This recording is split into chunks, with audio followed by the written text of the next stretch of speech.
Okay friends, it's time to get started on our job. One of the first things you need to do is safely raise and support the front of the vehicle so the wheel is off the ground. Once you've done that, continue on by removing all 5 of your 21mm lug nuts and then the wheel.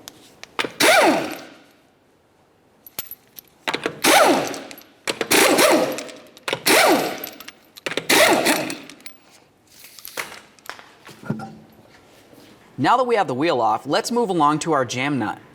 The jam nut is what holds the outer tie rod end to the inner tie rod end.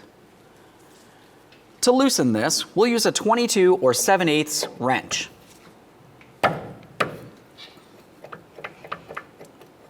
Let's move along to our outer tie rod end nut. Looking at this, typically you're going to find that you have a locking cotter pin. Remove that locking cotter pin and then prepare to remove the nut.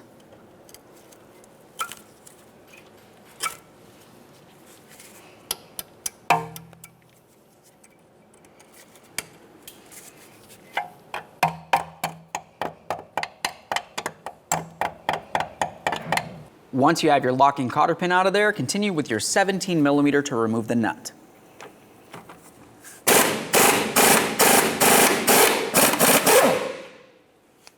Now we're going to continue by separating the tie rod from the knuckle.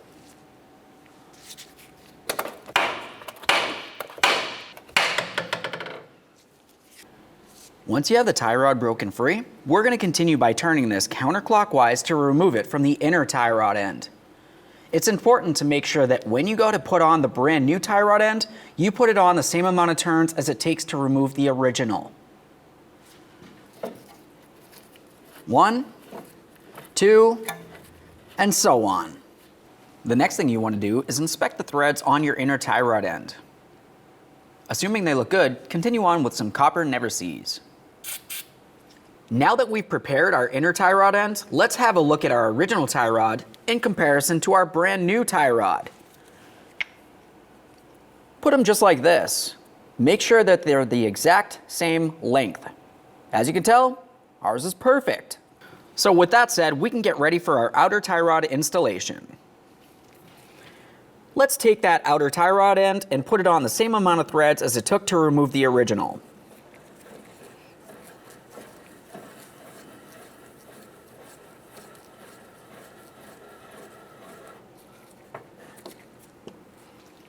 Now we can take that tie rod and slide it up into the steering knuckle. Once you have it on there, continue on with your castle nut.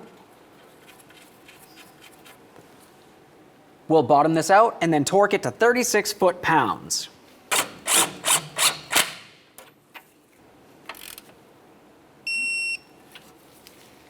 Now once you have it torqued, the next thing that you want to do is look at the tie rod stud. When you're looking at the tie rod stud, you're going to find that it has a hole going through it. You need to make sure that one of the slots on the nut lines up with that corresponding hole. If it doesn't, continue tightening until the very next slot does.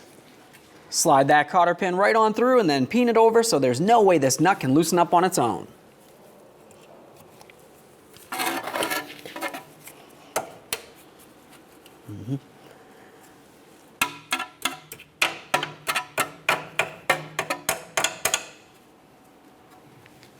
Now it's going to be time to tighten our jam nut. To do that, you need to make sure you hold the outer tie rod end still with a 21mm wrench and then continue with your 22 to tighten the jam nut.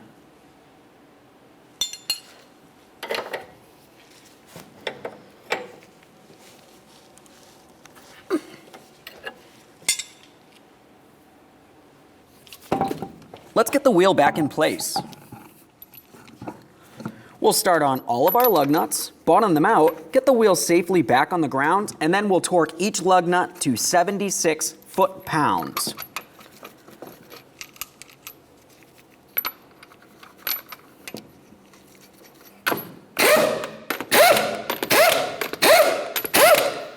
Alright, so at this point we have the wheel back on the ground. Let's torque these 21mm lug nuts in a crisscross manner.